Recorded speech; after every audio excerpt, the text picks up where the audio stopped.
अंक। सार्थक अंक एक्चुअली में होता क्या है? सार्थक अंक जो होता है वो दो प्रकार से बनता है, यानी दो टाइप्स के नंबर्स से बनता है। पहला होता है विश्वसनीय अंक, ये आप ध्यान से पढ़िएगा,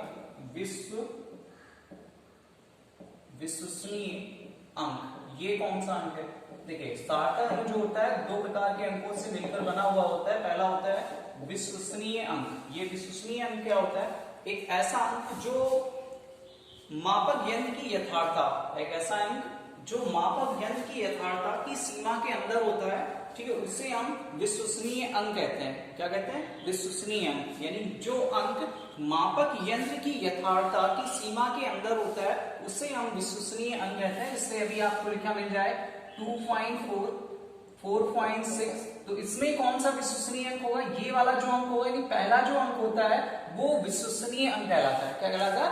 विश्वसनीय अंक। यही वजह है कि आपको डिफिनेशन पहले बताई गई कि जो अंक मापक यंत्र की यथार्थता की सीमा के अंदर, ये क्या है? यथार्थ है। ये 2.4 आपको लिखा हुआ है, इसका मतलब जो 4 वाला अंक है होगा वो संदिग्ध अंक होगा, लेकिन जो 2 वाला अंक होगा वो क्या होगा?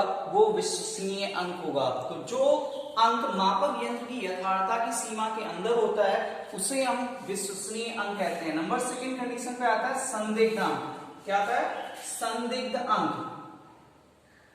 नंबर सेकंड संदिग्ध अंक, ये आपका नंबर सेकंड का कंडीशन है।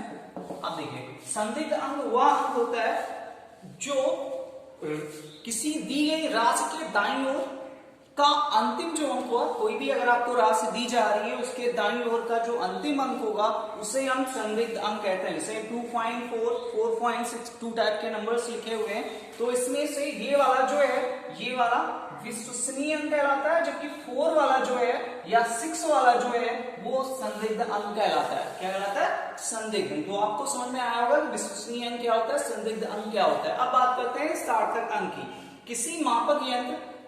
किसी मापक अथवा संख्या में सभी विश्वसनीय तथा संदिग्ध अंकों को सार्थक अंक कहते हैं। किसी मापक यंत्र के विश्वसनीय अंक तथा संदिग्ध अंक को सार्थक अंक कहते हैं। क्या कहते हैं? सार्थक अंक। सार्थक अंक की डिफिनेशन समझ में आई होगी कि किसी भी मापक यंत्र के विश्वसनीय अंक तथा संदिग्ध अंक को सार्थक अंक कहते हैं। 2.4 लिखा हुआ है, 4.6 लिखा हुआ है, इसका मतलब इसमें 2 सार्थक अंक हैं, उसमें भी 2 सार्थक अंक हैं। ठीक है, चलिए ये समझ में आया होगा आपको।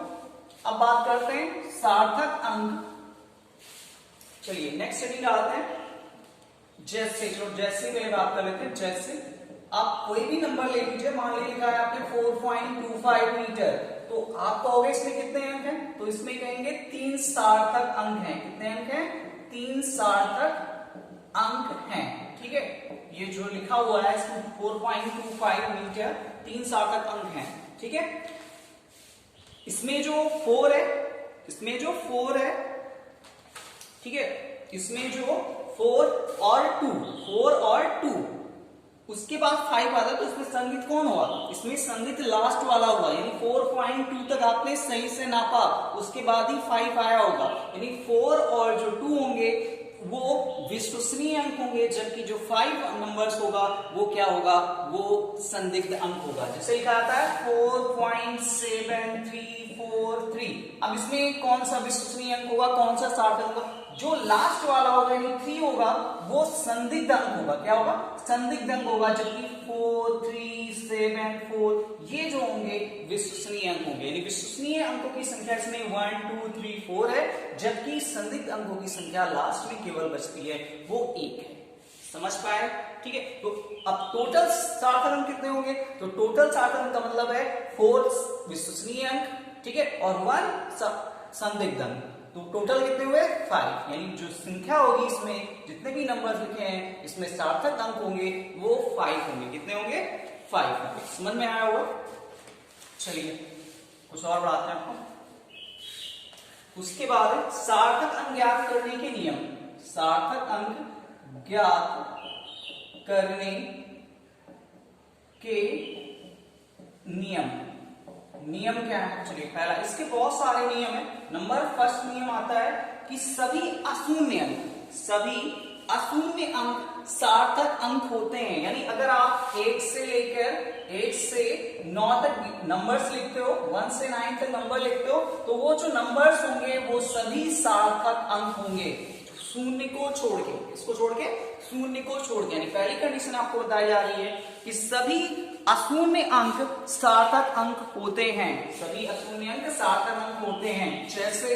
जैसे लिखा हुआ है 4.25 या लिखा है 42.5, तो इन दोनों में कितने सार्थक अंक है? इसमें भी 3 है और इसमें भी 3 है। इसमें दो जो 4 और 2 जो है वो 2 विश्वसनीय अंक है, लास्ट वाला संदिग्ध अंक है। टोटल मिला के 3 सार्थक अंक हुए।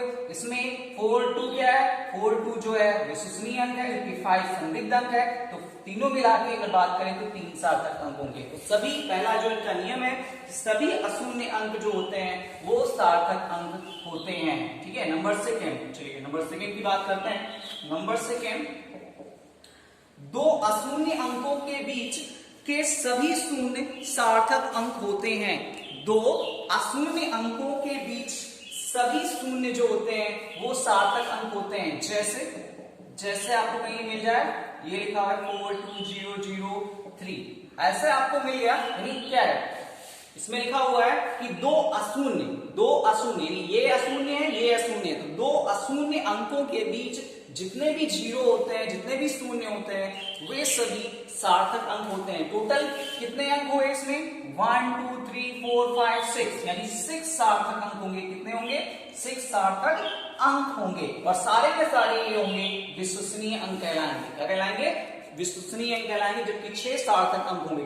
क्योंकि दो अशून्य अंकों के बीच जो जीरो लगा है, इसलिए ये शून्य भी सार्थक अंक में होंगे। ठीक है, ध्यान से नियम पढ़ना। नंबर थर्ड, चलिए नंबर थर्ड देखते हैं। नंबर थर्ड ये कहता है कि दशमलव रहित संख्या में पीछे के सभी शून्य सार्थक नहीं होते। दशमलव रहित, यानी दशमलव ना लगाओ। ठीक है, दशमलव ना लगाओ। दशमलव रहित संख्या के पीछे के सभी शून्य जो होते हैं वो सार्थक अंक होते हैं। जैसे आपको ये लिखा मिल जाए 4200, अब इसमें कहोगे कितने सार्थक अंक हैं? तो इसमें जो कहोगे इसमें 2 सार्थक अंक हैं। क्यों? क्योंकि अभी बताया गया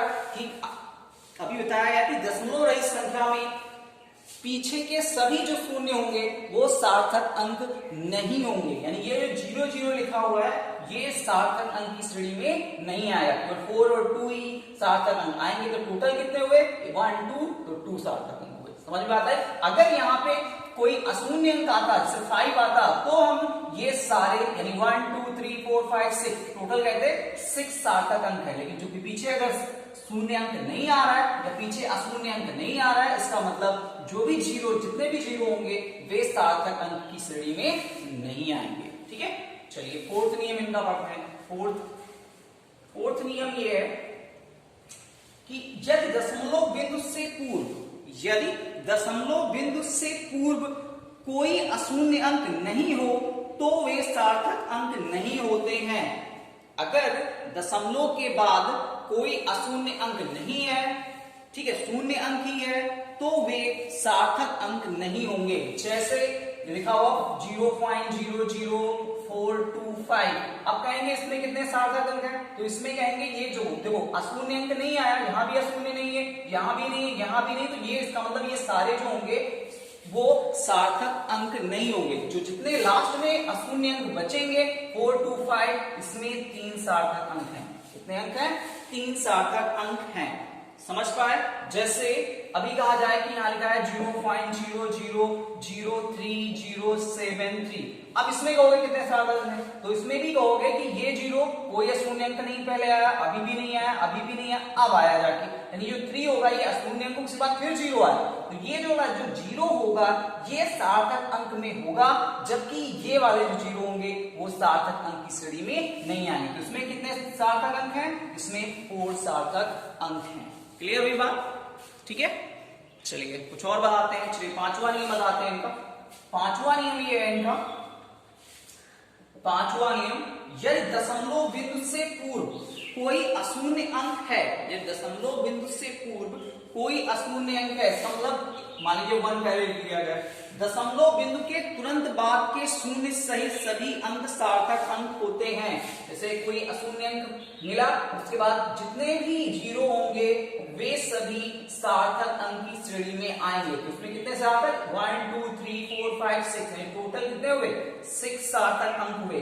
ठीक है, जैसे लिखा जाए 5.0000। अब इसमें कितने सार्थक अंक होंगे, तो आप कहोगे 1 होंगे, नहीं होंगे 1, क्योंकि पहला जो आया है वो अशून्य अंक आया है। तो अशून्य अंक के बाद जितने भी जीरो लगे हुए हैं, पॉइंट के बाद जितने भी जीरो लगाया जाए वे सभी सार्थक अंक की श्रेणी में होगा। ठीक है, अगर यहाँ पे ऐसे लिखा होता 1.600, तो ये वाले जो जीरो होंगे, क्योंकि पॉइंट नहीं लगाया तो ये वाले जीरो सार्थक अंक नहीं होंगे, जबकि ये वाले जो जीरो होंगे वो सार्थक अंक होंगे। यानी इसमें कितने होंगे 5 सार्थक अंक होंगे, और इसमें कितने होंगे, इसमें सिर्फ 3 सार्थक अंक होंगे। क्लियर हुई बात? तो ये कुछ नियम है इनके, ध्यान से अगर आप लोग याद रखेंगे तो अच्छे से समझ में आएगा। अगर सही से नहीं ध्यान रखोगे तो आपके समझ में फिर नहीं आएगा।